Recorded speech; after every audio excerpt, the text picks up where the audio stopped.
The hall was enormous. It stretched so wide and so tall that the lights near the ceiling looked like distant stars. Thousands of seats curved around a central platform in great rings, each ring higher than the last, and every seat was filled. Delegates from 47 civilizations sat in their sections, each species separated by color-coded barriers of soft light. Some of them breathed gases that humans found poisonous. Some of them had no eyes. Some of them communicated through vibrations in the floor.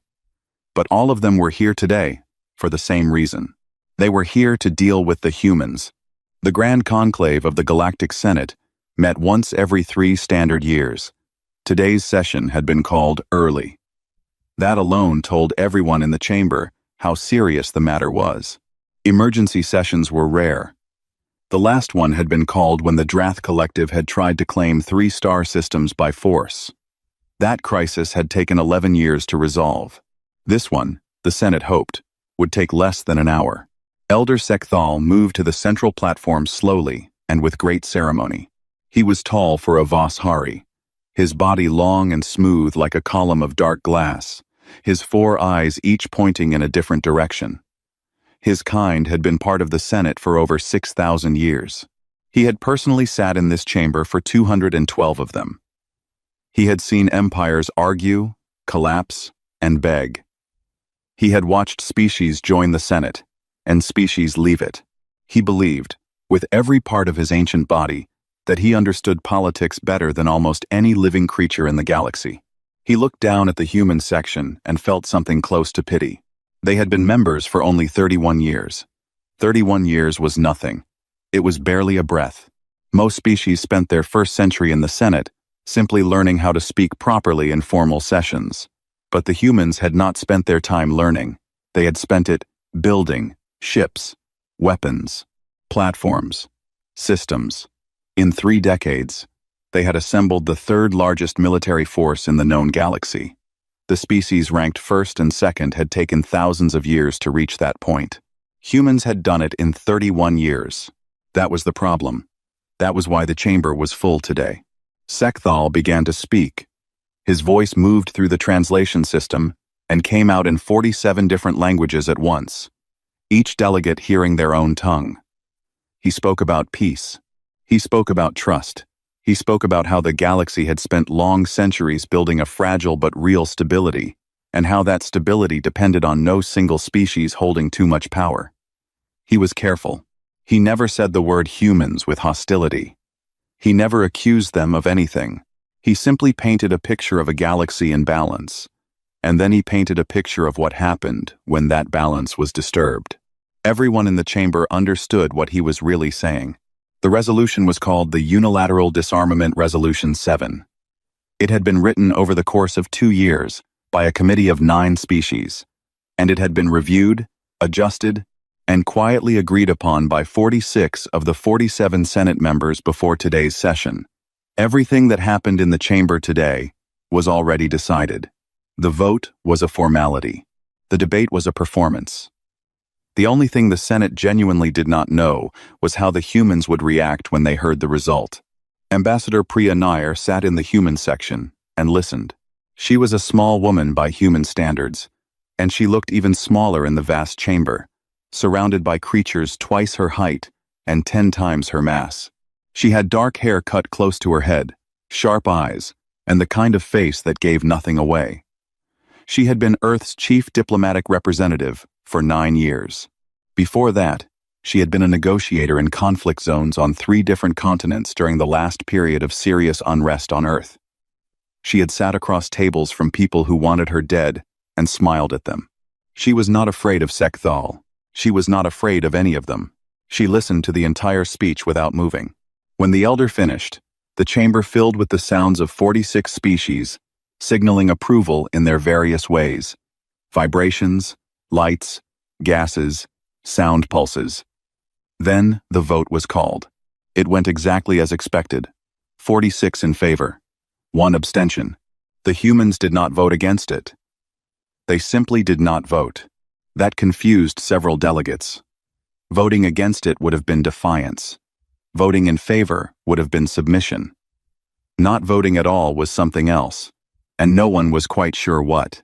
Sekthal turned his 4 eyes toward the human section. He asked, with the polished gentleness of someone who believed they had already won, whether the human representative wished to say anything before the session closed. Priani stood up. She did not look around the chamber. She did not perform. She simply stood and spoke in a clear, even voice. She said that she had heard the resolution and understood its contents. She said that she respected the process of the Senate and the concerns that had brought the chamber together today. She said that a matter of this importance deserved a proper and formal response, one that reflected the full consideration of the United Earth Directorate and the people of Earth. She said that Earth's reply would be delivered within 30 days. Then she sat back down. The chamber was quiet for a moment. Then the murmuring began. Delegates leaned toward each other. Translation systems buzzed with whispered conversations. Several species interpreted her words as agreement. Others were not sure. The Drath observers in the upper ring exchanged looks. The Yelm cluster delegates, 4 beings who shared a partial hive mind, simultaneously tilted their heads. Sekthal held his composure perfectly. He thanked the human ambassador for her words and closed the session. As the delegates began to leave, he allowed himself a small feeling of satisfaction. The humans were new. They were impressive, in their way. But they were 31 years old in a Senate that had been standing for 40,000. They would understand, in time, that this was simply how things worked. He did not notice, as he turned to leave, that Ambassador Nair had not moved from her seat. She was still sitting, completely still, looking at the central platform with an expression that was not anger, not sadness, not fear. It was the expression of someone who had already done the math. One of her junior aides leaned over and asked quietly what they should do next. Nair reached down and picked up her small data tablet. She stood, straightened her jacket, and looked at the aide with calm, dark eyes. "Send a message to the Directorate," she said. "Tell them we have 30 days. Tell them to open the archives." She walked out of the chamber without hurrying. Outside, the stars hung cold and silent over the curve of Kepler 442b, indifferent to what had just been decided in the hall below. They had been burning for billions of years before the Senate existed. They would be burning long after. Humans, of all the species that had ever looked up at them, were perhaps the only ones who truly understood that. The message reached Earth in 11 minutes. That was how long it took for a tight beam transmission to travel from the Senate's orbital station to the relay network and then down to the surface of the planet. 11 minutes after Ambassador Nair walked out of the Grand Conclave, the Secretary General of the United Earth Directorate was reading the full report in a secure room beneath the Geneva Accord Hall. He read it twice. Then he called a meeting. By morning, the room was full. They came from every branch of the Directorate: military advisors, diplomatic staff, historians, engineers, intelligence officers, and scientists. Some of them had been pulled from beds. Some had been in the middle of meals. One general, a broad-shouldered woman named Adisa, had been in surgery on her knee and had come straight from the medical bay with her leg still wrapped in a brace. No one told her to go back. No one would have dared. The Secretary General, a tall man named Chen Wei, stood at the head of a long table and explained the situation simply. The Senate had passed a resolution demanding full military disarmament. They had given Earth 30 days to comply. The resolution was legal under Senate rules. The vote had been 46-0. He paused after saying that. "Zero," said General Adisa from her seat, her voice flat. "They think it was 0. Our delegation abstained," Chen said. "Right." She nodded slowly. "So they think we accepted it. They think we're going to comply," said a man near the end of the table. He was older, white-haired, wearing a plain gray jacket with no insignia. His name was Dr. Halverson, and he was the head of the Lunar Military Archives, a department most people in the galaxy had never heard of, because it was not listed in any official Senate documentation. They looked at us for 31 years and decided they understood us. That's the mistake. The room was quiet for a moment.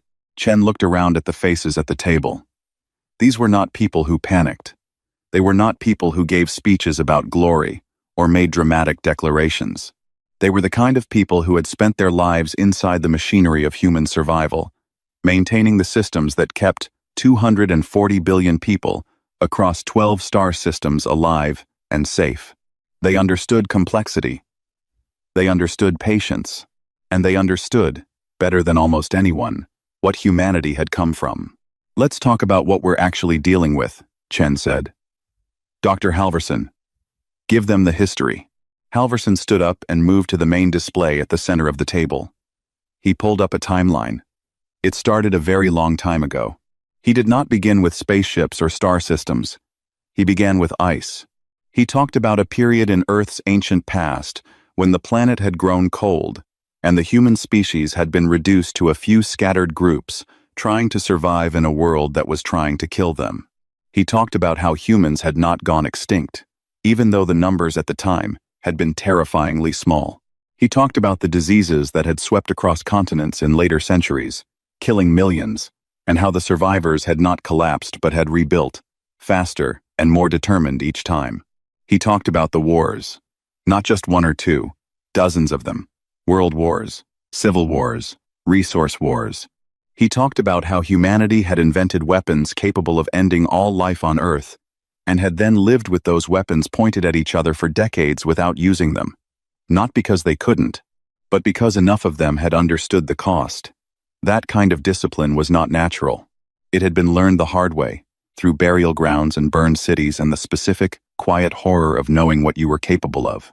He talked about the century of recovery before the first human ship had left the solar system, the environmental damage, the social fractures, the long, slow work of putting the species back together, and then the reach into space not as conquerors, not as explorers driven by romance, but as a species that had looked at its home planet and thought, we cannot put all of this in one place again. When Halverson finished, the room was silent. They voted to disarm the species that survived all of that, said a young intelligence officer near the door. She said it quietly, almost to herself. They didn't know what they were voting on, said General Adisa. They looked at our ship counts and our weapons platforms, and they got scared. They didn't look at where those things came from. They didn't ask why we built them. They never do, Halverson said, and sat back down. Chen let the silence hold for a few more seconds. Then he asked the only question that mattered. What do we show them? The discussion that followed lasted 6 hours. People argued, disagreed, revised, and argued again. Maps were pulled up and dismissed. Numbers were checked and rechecked. There were moments of raised voices and moments of long stillness. Someone brought food at hour 3, and people ate while they talked, because they were humans, and that was how humans handled long problems. By the end of the 6th hour, they had a plan. It was not a plan for war. It was not even really a plan for negotiation. It was a plan for a demonstration, a showing, clear and honest, of what humanity actually was, not a threat, not a performance, just the truth, laid out in deep space where anyone could see it. Chen signed the authorization document at the end of hour 6. His hand was steady. In the hours that followed, quiet orders moved through the Directorate's systems. Encrypted signals traveled to places the Senate had never mapped. Deep in the dark between stars, in cold corridors of space where no alien probe had ever traveled, systems began to wake up. Lights that had been dark for years turned on. Engines that had not been used in over a decade ran through slow, careful diagnostics. Crews who had been living quiet, anonymous lives in distant colonies got messages on secure channels and began to pack. None of it made any noise. None of it appeared on any Senate sensor. On the surface of Earth, in a city called Nairobi, a man sat on his front step in the early morning and watched the sun rise over the hills. He was old. He had fought in the last major conflict of Earth's pre-space era, a lifetime ago. He didn't know about the Senate's resolution. He didn't know about the meeting in Geneva. He was just watching the sun, the way humans had always watched it, with the tired, patient appreciation of a species that had earned every morning it was given. He didn't know that 30 days from now, the galaxy would understand what it had been looking at all along. He finished his tea, stood up slowly, and went inside. On the 29th day, the invitation went out. It was sent simultaneously to every Senate member species, addressed to their senior military observers, and senior diplomatic staff. It gave a set of coordinates in the neutral corridor, the long, empty stretch of space between human territory and the rest of Senate space that no species claimed and few visited. The message said simply that Earth wished to present its formal response in person, and that those present were welcome to bring as many observation vessels as they chose. It said that the demonstration would last 72 hours. It said that no weapons were to be charged or aimed at any time. It did not say what would be demonstrated. Some species thought it was a surrender ceremony. Others thought it was a final act of defiance before the resolution was forced. The Drath Collective sent 17 warships because they never went anywhere without warships, and old habits were hard to break. The Yelm cluster sent 3 research vessels packed with sensor equipment. Sekthal himself traveled aboard the Senate's ceremonial cruiser, a ship so old and so decorated that it was more museum than military vessel. He stood on its observation deck with his 4 eyes trained on the coordinates and told himself he was ready for whatever the humans intended. He was not ready. When the Senate fleet arrived at the coordinates, there was nothing there. Just empty space, black and cold, dotted with distant stars. The sensor readings were clean. No ships, no debris, no signals. Several delegates privately decided that the humans had simply not shown up, that this was some kind of statement, and began composing their reactions. Then Ambassador Nair's voice came over every ship's communication system at once. She thanked them for coming. She told them to watch the space directly ahead, approximately 40,000 kilometers out. She said that what they were about to see had never been shown to anyone outside the human military command. She said she hoped they would take the time to understand what it meant. Then she said, "Lights on." Space changed. It did not change slowly. It did not build up gradually. In the space of 2 seconds, 40,000 kilometers of empty dark became something else entirely. Ships appeared not emerging from faster-than-light travel, not uncloaking in any way the Senate's sensors understood, just suddenly present, as if they had always been there and the universe had simply forgotten to show them. 4,000 warships. They hung in perfect formation, arranged in deep rows that extended so far back that the ships at the rear were barely visible even on enhanced sensors. They were big. Not the biggest ships in the galaxy, but big enough that the sight of 4,000 of them together made the Drath commanders, who were not easily impressed by anything, go very quiet on their bridge. Nothing moved. The ships just hung there, running lights on, silent, patient. Several Senate vessels began trying to scan them. Their sensors slid off without returning useful data. The ships were coated in something that scattered energy readings the way still water scatters. Light, not blocking detection exactly, just making the information useless. They had been sitting in this corridor, the Senate observers slowly realized, for an unknown amount of time, hidden in plain space. Not in a nebula, not behind a planet, not in any of the places you would think to look. Just here, dark and quiet, for what could have been years. Sekthal's 4 eyes moved slowly across the formation. He began, for the first time in many decades, to feel something he did not have a clean word for. Nair's voice returned. She explained what they were looking at. She called it the Shepherd Fleet, a force assembled over 40 years through a construction program that existed entirely outside of any documentation submitted to the Senate. The ships had never been registered. The crews had never appeared on any official roster. The stations where they were built had been listed, in Senate filings, as deep space mining operations. She spoke without triumph, without anger. She described the fleet the way someone describes something that has always simply been there. Then she moved on. She talked about something called Project Lacuna, a display opened on the shared communication channel, available to every vessel present, showing a technical schematic. It took the Yelm researchers aboard their sensor ships several minutes to understand what they were looking at. When they did, one of them made a sound that translated roughly as, "That is not possible." The schematic showed a gravity tethering system, a network of devices that could be positioned around a star and, over 11 days, used to collapse that star's heliosphere, the protective bubble of energy that kept a solar system livable. It was not a weapon in any simple sense. It was a last resort. It was the answer to the question of what a species did when someone came to destroy its home and could not be stopped by any other means. It had never been used. Nair was clear about that.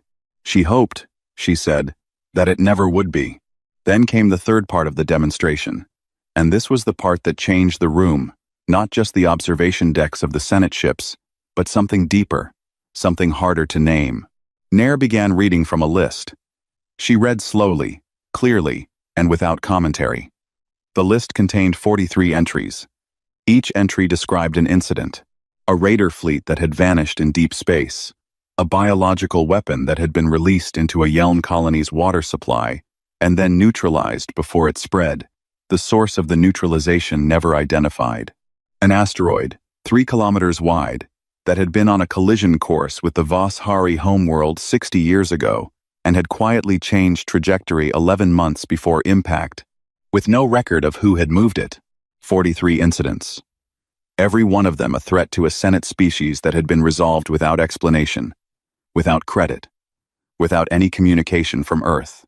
Sekthal found himself doing the math without wanting to. 43 incidents, spanning 60 years, affecting, in some cases, species that had not yet even encountered humanity at the time. Nair let the list hang in silence for a moment. Then she said the final thing, the thing that the Senate observers would carry with them for the rest of their lives. She said that the weapon systems humanity was prepared to hand over under Resolution 7, the warships, the platforms, the arsenals they had officially registered with the Senate over 31 years of membership were already obsolete. They had been obsolete for 8 years. Earth had been rotating them out of active service quietly and replacing them with newer systems. The way you replace old tools when better ones become available. What the Senate had asked humanity to give up, Nair said, was the equipment humans had already stopped using. On the Drath command ship, a general reached out and turned off his weapons display, not because he had been ordered to, just because it felt, in that moment, like the right thing to do. Sekthal stood on his observation deck for a long time after the channel closed. The 4,000 ships of the Shepherd fleet stayed where they were, lights on, running quiet in the dark. They did not move forward. They did not power their weapons. They just waited, the way they had always waited, patient and invisible, and completely prepared. He thought about the vote he had organized, the 46 signatures, the careful, confident speech he had delivered in the conclave. He thought about how certain he had been. He looked at the stars, old and cold and entirely unmoved by the affairs of senates and resolutions and species who believed they understood things they did not. He said nothing. There was nothing to say. The emergency session of the Galactic Senate was called 3 days after the demonstration in the neutral corridor. It was the second emergency session in 30 days, which was something that had never happened in the Senate's recorded history. The delegates arrived differently this time. There were no side conversations in the corridors. No clusters of species leaning together and exchanging satisfied looks. They came in quietly and sat down, and many of them did not look at each other. The chamber that had felt like a courtroom 30 days ago felt like something else now. No one was entirely sure what. Ambassador Priani arrived alone. She had no guards, no aides, no ceremonial escort. She walked through the tall entrance of the Grand Conclave in plain dark clothing, carrying only a single data tablet under one arm, and she moved to the central platform with the easy, unhurried pace of someone who had something to say and was not worried about saying it. The chamber was very large, and she was a small figure on that platform, but no one in the room thought of her as small. Sekthal sat in the front row of the Vos Hari section. He watched her take the platform, and he felt the strange, specific discomfort of a person who has believed they were right for a very long time and has only recently been shown that they were not. Nair did not begin with pleasantries.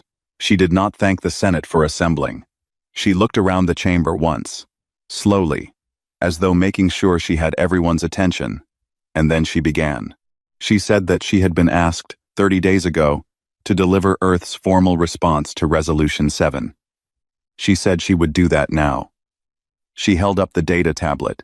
She said the response had been filed into the permanent archive of the Galactic Senate that morning. She said it would remain there, accessible to any member species, for as long as the Senate existed. Then she set the tablet down on the platform's edge and spoke from memory. The first part of the response was a record. Nair described it simply as a history, though it was not the kind of history that was taught in Senate schools. It was the history of what humanity had done in the galaxy since making first contact, not the official history, not the diplomatic exchanges and the treaty signings, but the quiet history. The things done without announcement. She walked through the 43 incidents from the demonstration, one by one, and for each one she named the species that had been protected, the nature of the threat, and what the outcome would most likely have been without intervention. She did not rush. She let each entry settle. By the time she reached incident number 20, the Voss Hari elder Sek Thal had calculated that his own species was on the list 3 times. The asteroid, 60 years ago. A plague vector neutralized in a Voss Hari research station 41 years ago, attributed at the time to a fortunate equipment malfunction. A pirate network that had been dismantling Voss's Hari trade routes 20 years ago, and had simply stopped operating one season, without explanation. He had represented his species in this Senate for over 200 years. He had never known. The second part of the response was not a record. It was a statement, and Nair delivered it with the same even, quiet voice she had used for everything else. She said that humanity did not carry weapons out of aggression. She said that anyone who had looked at Earth's history honestly, its full history, not just the convenient parts, would understand that. She said that humans had been a prey species once, small and slow and fragile, on a planet full of things that could kill them. She said that humanity had then spent 200,000 years learning how to not be killed, and that those lessons had not been forgotten just because humans now traveled between stars. She said that disarmament was not peace. She said that peace was a state that had to be maintained, the way you maintained a structure with attention, with effort, and with the understanding that something was always pushing against it. She said that the Senate's 46-member species, safe in their alliance and their long stability, had perhaps not had to think about this for a very long time. She said that humanity thought about it every day, because humanity remembered what happened when you stopped. She paused. Then she delivered the third part of the response, the actual answer to Resolution 7. She said that Earth would not be disarming. She said it plainly. Without heat. Without drama. The way you state a fact about the weather. She said it was not a rejection of the Senate or its authority, but a statement of what was necessary and what was true. She said that humans had a responsibility to their own people, to their colonies, and, based on the record she had just described, to a number of other species in this room that made disarmament impossible. Then she said something that no one in the chamber had expected. She said that in the spirit of genuine goodwill, Earth was extending a formal offer. The Shepherd fleet, all 4,000 vessels, would be made available as a protective force for every Senate member species, free of any political conditions. No treaties required. No territories to be surrendered. No debt to be acknowledged. The fleet would operate as it always had, quietly, in the dark, watching the edges of explored space for things that meant harm. The only difference was that now the Senate would know it was there. The silence that followed was the longest silence the Grand Conclave had ever held during an active session. It lasted nearly 2 full minutes. No translation systems buzzed. No delegates leaned to whisper to each other. Even the Drath observers in the upper ring, who were professionally trained to show nothing, sat completely still. Then Sek Thal spoke. He did not speak as a delegate with a prepared statement. He spoke as an old creature who had just been shown something true and was trying to hold it correctly. His voice, when it came, was lower than usual. He asked why. He said that he did not understand why humans had protected species that had not asked for help, had not paid for it, and had not even known it was happening. He asked why humans had done that in secret, without credit, for 60 years. Nair looked at him. She let the question settle. Then she said, because they needed it. The answer was so simple that several delegates initially thought the translation system had made an error. They checked. It had not. Sek Thal's 4 eyes held steady on the human woman standing on the platform. He said, after a long moment, that he had one more question.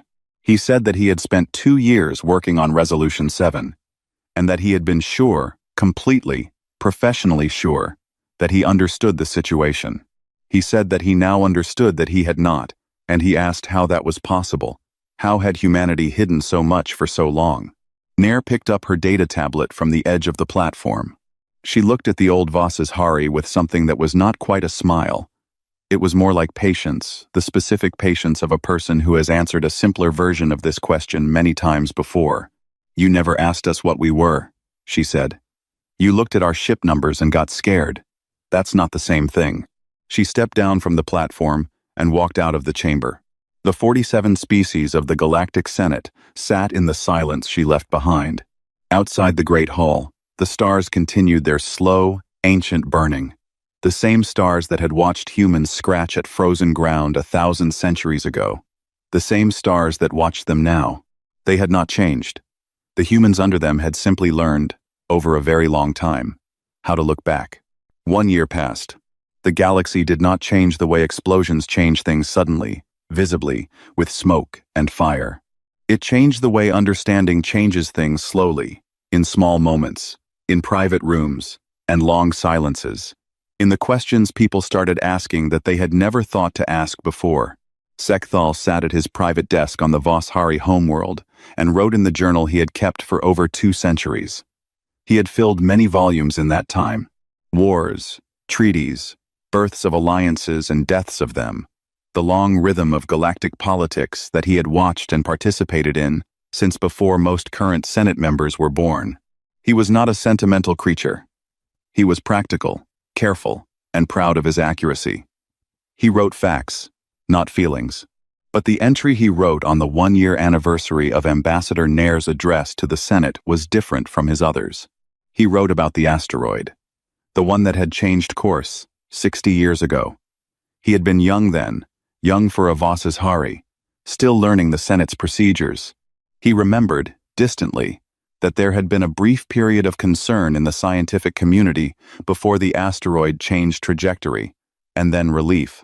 And then the matter had been filed away as a fortunate coincidence of gravity and orbital mechanics.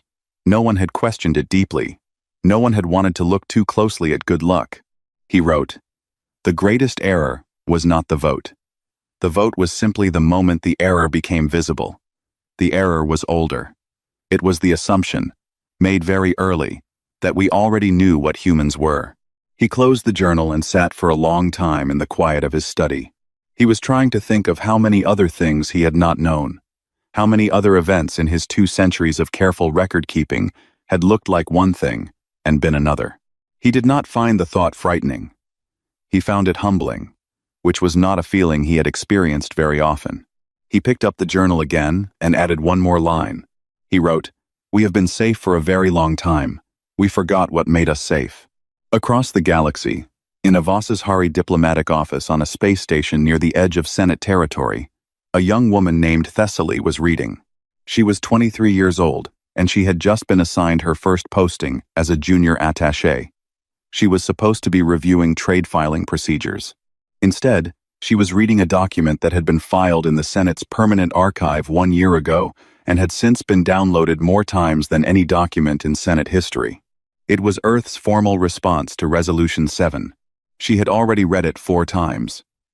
Each time she got to the list of 43 incidents, she had to stop and breathe for a moment. Not because it was frightening, but because of the specific feeling it gave her, the feeling of looking at something familiar from a completely new angle and realizing it had always been a different shape than you thought. She had been assigned the diplomatic station near the frontier. It was a quiet posting, mostly paperwork. Nothing important happened there, she had been told. She thought about that now differently. She thought about all the things that might happen near a frontier that no one would know about. She thought about what it might be like to be a species that spent 60 years watching the edges of the known galaxy and never mentioned it to anyone. She submitted a transfer request the next morning. She requested to be posted to Earth. Her supervisor looked at the request with some confusion and asked her why. She said she wanted to understand. The transfer was approved. Resolution 7 was officially withdrawn from the Senate record 14 weeks after Nair's address. The vote to withdraw it passed 45 in favor, 1 against, and 1 abstention. The species that voted against the withdrawal, was a small, proud civilization called the Heth, who had drafted part of the original text and did not like admitting mistakes. The one abstention was the humans. 3 weeks after the withdrawal, the Senate's senior council met in private session and drafted a new document. It had been discussed quietly for months, and the drafting had taken 5 weeks. When it was finished, it was brought to the full Senate and passed by unanimous vote, including the Heth, who had argued against it in private and voted for it in public, which was their way. The document created a new body, the Galactic Security Council.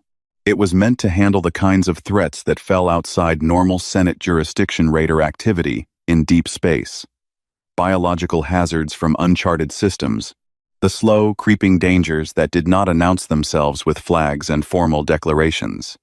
It needed members who understood these things. Humanity was offered a permanent seat. The seat had, in fact, been kept empty for 11 years. A quiet tradition among the council's founders, who had debated without telling anyone whether to include humans from the start, and had decided not to, and had regretted it, and had kept the chair there anyway, in case. Ambassador Nair was sent the formal offer on a Tuesday morning. She read it in her office on Earth, where she had spent most of the year since returning from the Senate.